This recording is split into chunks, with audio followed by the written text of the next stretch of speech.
Ahí te va, de Toracaño, esquina caliente, se fuerza la máquina, de Toracaño. Bueno, un buen día para todos. Espero que la estén pasando muy bien y pues bienvenidos a este nuevo programa. Me llaman calle pisando baldosa, la revoltosa y tan perdida. Hablaremos un poco de literatura y, y de un tema que pues ha estado también muy en boga actualmente, aunque no es moderno, ¿no? Pero pues últimamente se le ha dado cierta importancia en el sector académico, como lo es la memoria, ¿no? Calle de noche, calle de día. Me llaman calle, hoy tan cansada, hoy tan vacía. En este caso, para analizar un poco la memoria desde la literatura, hemos escogido un texto pues de un escritor muy conocido ya hoy por hoy, a pesar de su poca eh, de su poco repertorio literario, pero pues a pesar de lo poco es de un escritor de los que eh, se conocen más que todo por su calidad, ¿no? Como lo es Juan Rulfo, y pues sus tres obras, como lo fueron Pedro Páramo, que es una obra a mi parecer bellísima, El Llano en Llamas y El Gallo de Oro, que fue, bueno, fue su última obra, la escribió más o menos en el 56 y el 57. Pero bueno, el cuento que nos compete ahora es este cuento, es que somos muy pobres, que se encuentra en su colección del Llano en Llamas. El cuento como tal empieza con lo que es algo muy tradicional de esta parte, de casi todas las culturas del mundo, la verdad, pero que se ha visto, digamos, muy fuerte y que también pues es una tradición que marca y que se puede evidenciar también por el lado de la memoria, como lo es los rituales. Eh, el cuento empieza con el sepelio de una de las tías del narrador, en este caso, que es el hijo de, pues, de una familia, el hijo menor de una familia campesina, de escasos recursos económicos. Y, y continuamente de esto, después del entierro de la tía, llega el cumpleaños de Tacha, que es, digamos, como el enfoque de este cuento. Es importante porque justo en el cumpleaños de Tacha es donde el padre le regala una vaca. Eh, Esta vaca pues él se la regala con el fin de que ella tenga un bien, tenga algo con que solventarse, eh, y pues también con el propósito de que no se quede sola, de que no se quede aguantando hambre y que alguien se pueda enamorar de ella, si sea solo por quedarse con la vaca, que es algo también como muy común de ciertas comunidades y de ciertas familias del campo, y sobre todo pues en esa época que estamos hablando de México 1950. Bueno, aunque decir México es como pues poner el contexto del libro, aunque bien sabemos que eso es un fenómeno que ha ocurrido a lo largo y ancho de Latinoamérica. Entonces, claro, él le da la vaquita por el miedo de que su hija se convierta en piruja. Que piruja es, para los mexicanos, es como prostituta, ¿no? Entonces, porque sus dos primeras hijas, digamos, ya habían tomado ese camino. Entonces él echaba la culpa a la pobreza y no quería que pasara eso con su última hija, ¿no? El punto es que cae una borrasca tremenda, hace crecer el río y se lleva la vaca, se lleva el cultivo, se lleva casi todo y los deja prácticamente en la inmunda. Entonces ahí se acrecienta la preocupación del padre, de la madre y sobre todo del narrador, que en este caso es el hijo menor de esta familia. Y, y entonces acá es donde como que se empieza a ver como más ese trauma familiar, porque ahí es donde ellos empiezan como a recordar y se empiezan a dejar ver ciertas cosas de cómo se concibe la familia campesina desde la memoria y qué implicaciones tiene, qué es lo que hace que, que esa familia se constituya de esa forma y cómo podemos verlo por medio de la memoria. Me llaman calle y me subo a tu coche, me llaman calle de mala alegría, calle dolida, calle cansada de tanto amar. Entonces, pues para esto estamos aquí con dos compañeros, estudiantes de literatura, pues que han abordado un poco el tema y que conocen un poco también sobre el cuento. Y pues quisiera hacerle unas preguntas. Con nosotros está Fernando Alarcón y Germán Acosta. ¿Cómo han estado, parceros, compañeros? Mm, y pues bueno, aprovechando que están aquí, quisiera hacerle la pregunta a Germán. Eh, ¿Usted qué cree? O sea, más bien, ¿de qué manera cree usted que se refleja la familia campesina latinoamericana desde la memoria familiar en el cuento Es que somos muy pobres de Juan Rulfo? Buen día, Kevin. Muchas gracias por invitarme a este espacio. Primero que nada, para empezar a responder tu pregunta, quisiera precisar que todo grupo familiar tiene sus propios ritos y festejos. Asimismo, tiene reglas y costumbres que definen sus cualidades y debilidades, y estas se transmiten de una forma inherente a todos los miembros de la familia y suelen ser vedados a otros grupos. Este fondo de rasgos comunes de una familia, como menciona Hallward en su texto La memoria colectiva de la familia, son propiedades físicas y morales. Propiedades provocadas por relaciones circunstanciales de un pasado común, que generó vínculos estrechos y que quedan en la memoria de la familia reproduciendo las cualidades y debilidades mencionadas anteriormente y que tienden a ser conservadas mediante el recuerdo familiar.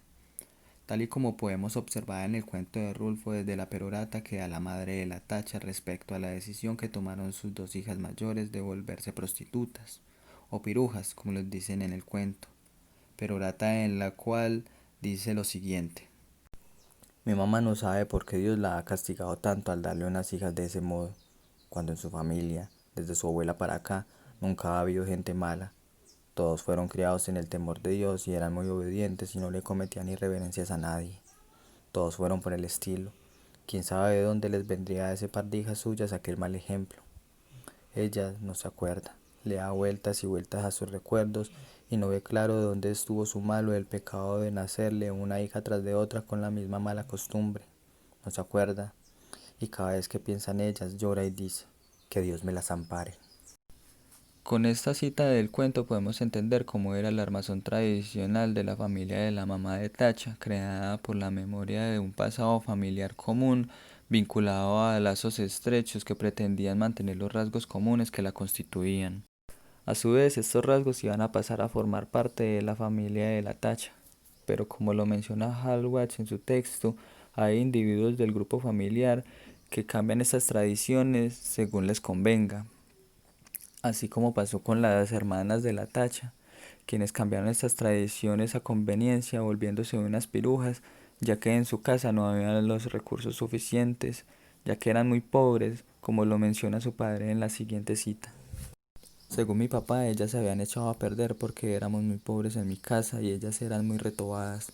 Desde chiquillas ya eran rezongonas, y tan luego que crecieron les dio por andar con hombres de lo peor, que les enseñaron cosas malas. Ellas aprendieron pronto y entendían muy bien los chiflidos cuando las llamaban a altas horas de la noche. Después salían hasta de día.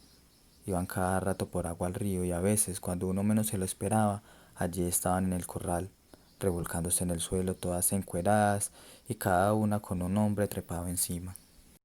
Acá podemos ver las variaciones del pensamiento en las hermanas mayores de Tacha. Y puesto que después de que hayan unos impulsos de cambios en algunos miembros de las familias, los demás pueden seguir estas acciones, por lo cual el padre le regala a la Tacha Una vaca tratando de crearle un capitalito para asegurarle el futuro económico y tal vez un matrimonio, el cual se lleve a cabo así fuera con el ánimo de que se quedaran con la vaca. Mediante estas variaciones del pensamiento por conveniencia, se refleja así el medio permanente del padre respecto al posible cambio de las ideologías y forma de vida de su hija menor, por su condición socioeconómica, fragmentando aún así más los valores y armazón tradicional de la familia, lo que refleja unas falencias en el sistema económico precario de las familias campesinas latinoamericanas, lo que en últimas es lo que lleva al cambio. Como pudimos ver, cada armazón tradicional de la familia es diferente, puesto que en esta intervienen todos los miembros de ella, y de ellos mismos depende el querer seguirlas o abandonarlas, sea por conveniencia o no. Pero también podemos encontrar unos rasgos característicos de las familias campesinas latinoamericanas, entre los cuales su principales está el abandono estatal y el tener que buscar un cambio, puesto que en sus regiones no ofrecen muchas oportunidades para el sustento de sus familias. Asimismo, podemos notar que en estas hay muchos sesgos de machismo, puesto que los padres son los que siempre están dispuestos al trabajo y son los que mandan de cierto modo en la familia y el curso de la familia, viniendo así también desde una ética y moral cristiana que se ha recopilado de la memoria colectiva desde hace muchos años. Siempre y a cualquier hora me llaman guapa, siempre a deshora. Me llaman puta, también princesa. Me llaman calle, es mi nobleza. Me llaman calle, calle sufrida.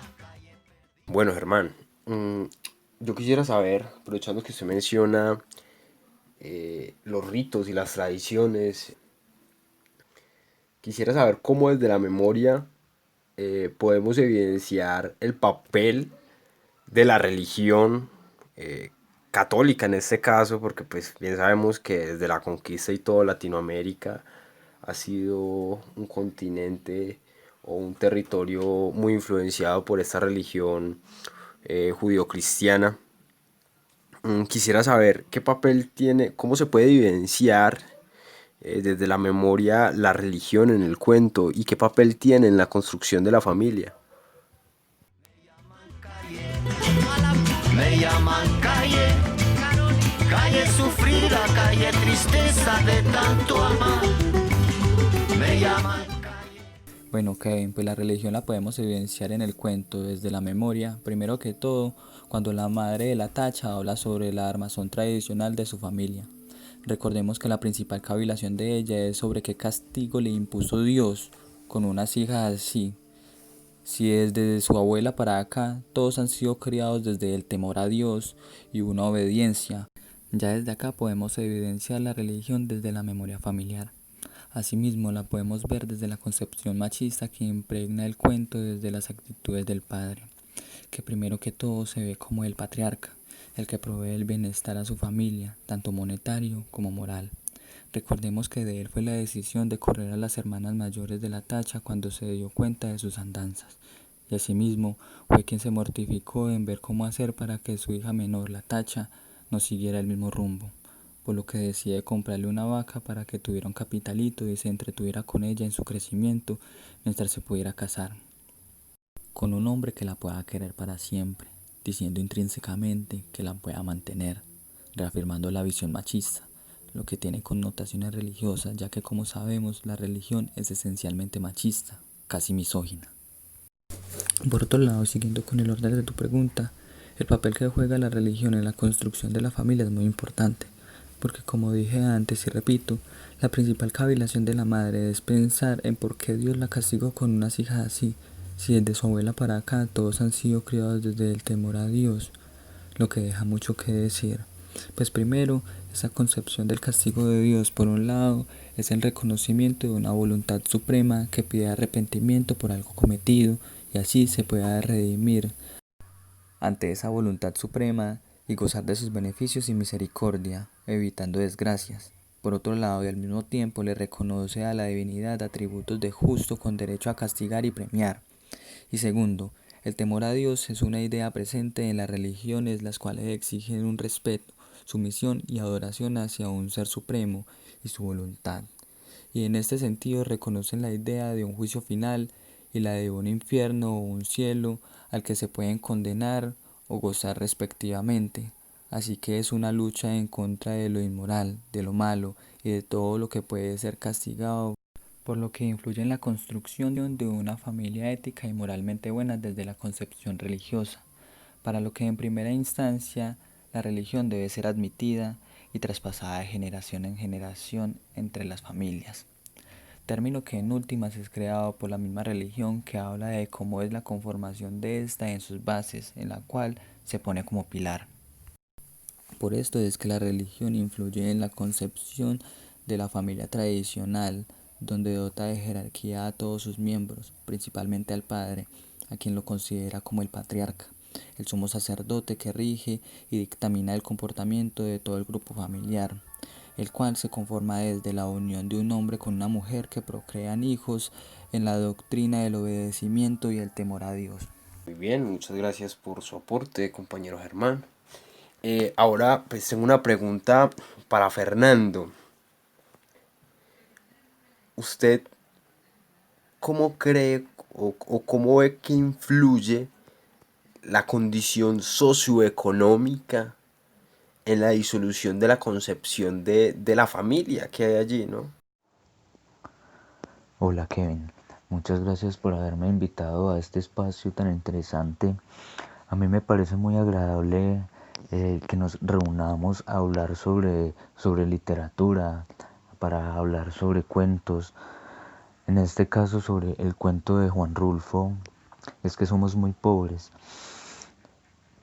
que a mí me parece que es una narración impactante, es un reflejo de todo lo que ha sido los pueblos de Latinoamérica, pueblos en los que la condición de pobreza de sus habitantes puede llegar a ser algo verdaderamente terrible, puede ser una verdadera lástima. Este es el caso de la familia que se nos es presentada en este cuento. Es una familia que tiene pocas oportunidades. Es una familia que está abandonada por el Estado. Es una familia que vive de lo que pueda producir en su terreno y eh, el plan, digamos, el plan económico que tenía el papá era comprarle una vaca a su hija menor para que tuviera un ingreso, para que en medio de esa situación en la que se encontraban, más que todo esa niña que era la que empezaba a crecer, porque pues si recordamos el cuento, sus dos hermanas mayores se fueron de esa casa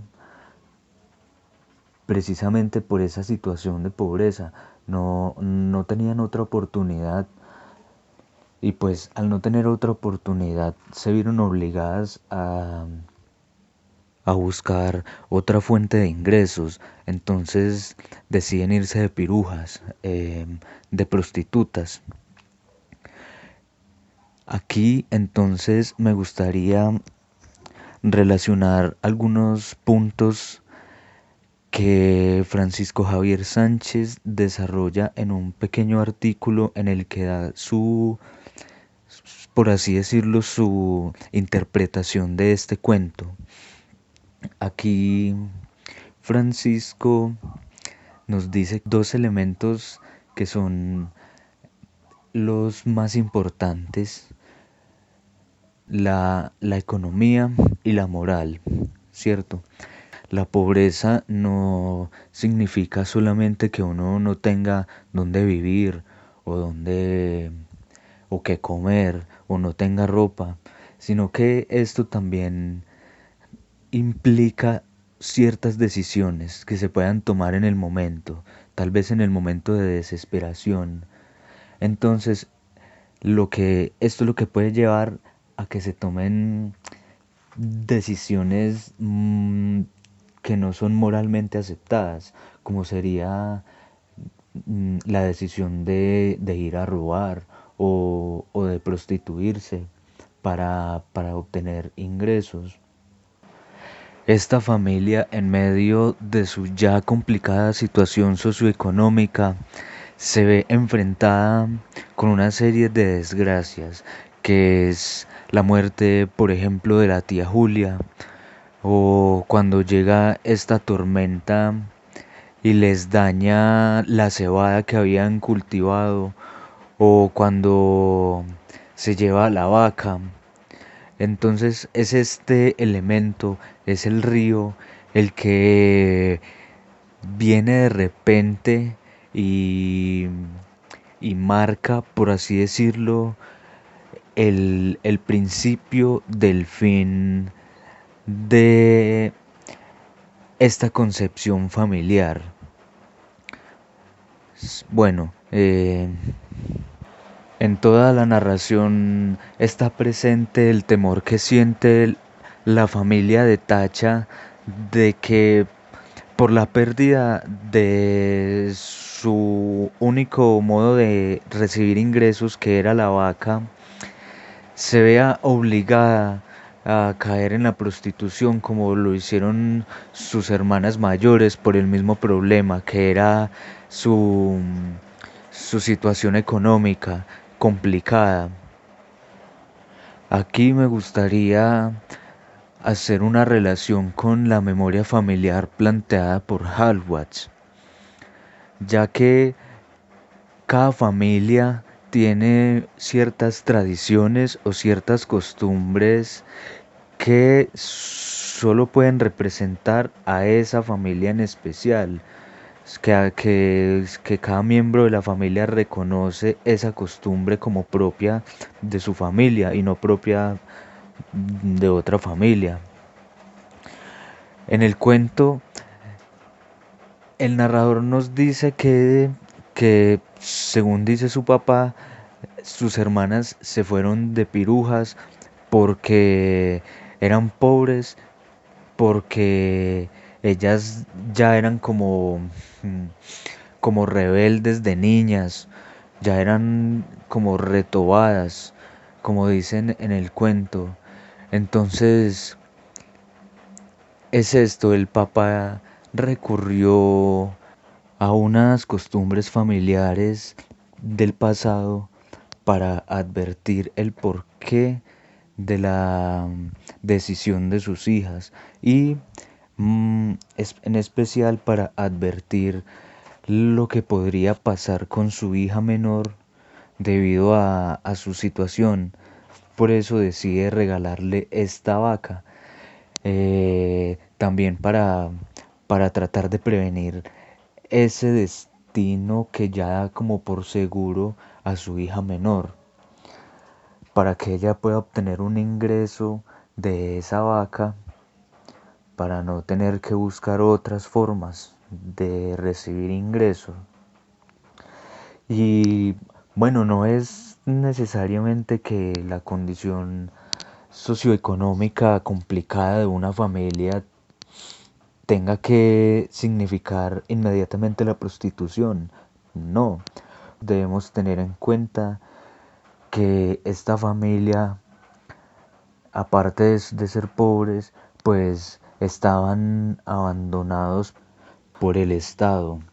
Entonces, al no tener las suficientes oportunidades laborales, quizá, y la niña al mostrar tempranamente un cuerpo que podría llegar a ser seductor como el de sus hermanas, un cuerpo voluptuoso, entonces todo esto podría ser un posible detonante para que la niña Tacha se vaya por el camino de sus hermanas y tomar esa decisión moralmente no aceptada como la de volverse prostituta, lo que a su vez causaría la disolución de una familia, pues ya serían tres miembros que la abandonan para buscar otros proyectos.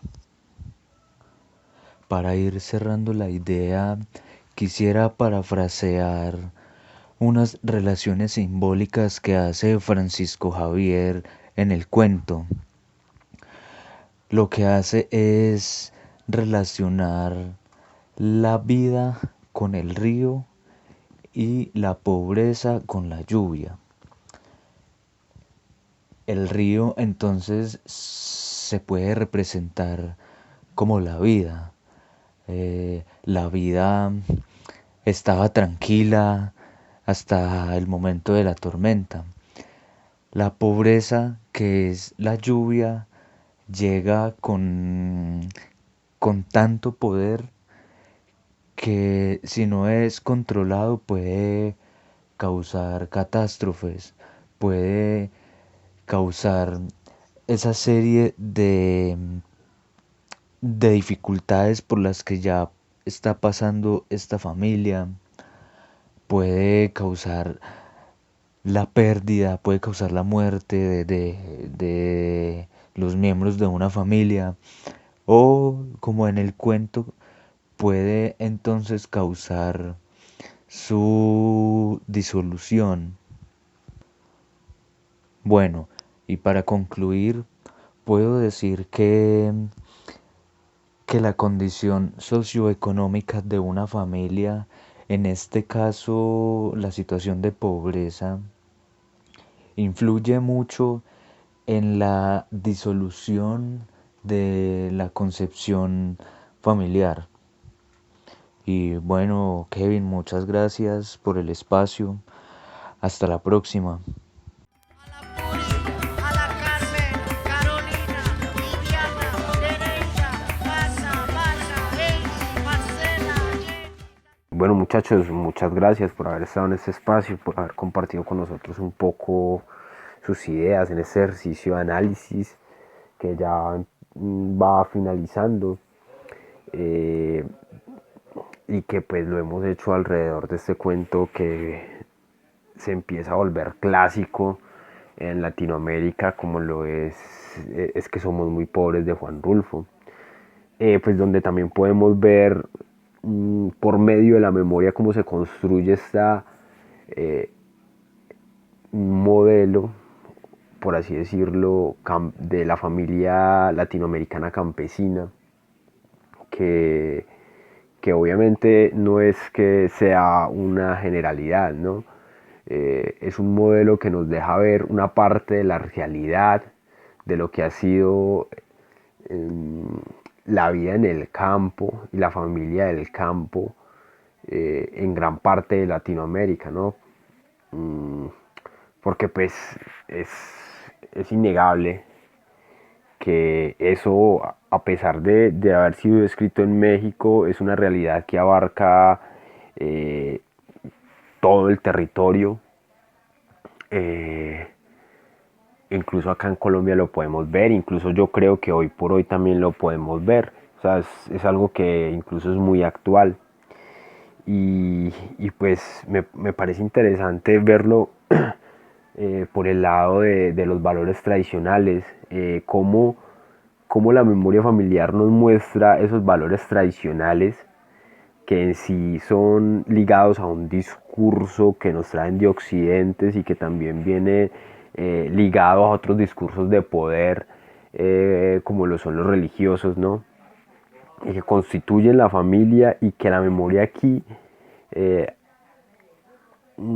digamos que aparte de dejarnos ver esos rasgos de lo que nosotros somos, o de lo que nosotros hemos sido, o de lo que nuestros antepasados han podido ser, nos deja ver también en el cuento cómo la memoria, incluso allí mismo, funciona como una entrada quizá a un trauma, cuando, y ya lo mencionaba Germán, ya lo mencionaban mis compañeros, por ejemplo, cuando el padre recuerda lo que ya había sucedido con sus dos hijas antes y no quiere que eso le suceda a su tercer hija, ¿no? Y es porque la memoria aquí funciona también como un reflejo en el que busca intentar salvar lo que se tiene e intenta evitar el fin, porque aquí hay un miedo evidente al fin de la familia, no solo de manera ideológica, cuando se trastocan esos valores tradicionales y la prostitución empieza a mellar con lo que es la familia o con lo que es esta institución social que es la familia, y que la prostitución no cabe allí porque es algo, se puede decir, abyecto, es algo repulsivo, entonces no entra, y lo que causa, aparte de lo ideológico, lo que causa es una disgregación física también, porque los integrantes de la familia se empiezan a separar también. Entonces hay un miedo que se ve presente y que lo podemos simbolizar también con nuestro análisis en el cuento, y es que la memoria es necesaria para reconstruir también y para no dejar perder o desconocer ciertas cosas del pasado, de lo que somos, ¿no? Es como una herramienta para construir o reconstruir la identidad. Pero bueno, hemos llegado al final. Muchas gracias a todos los que estuvieron pendientes, todos los oyentes. Y pues nada, su servidor, Kevin Stever Marín Martínez. Y pues me despido de ustedes. Espero que tengan un excelente resto de día. Y pues nuevamente, muchas gracias por estar aquí con nosotros. Tristeza de tanto amar.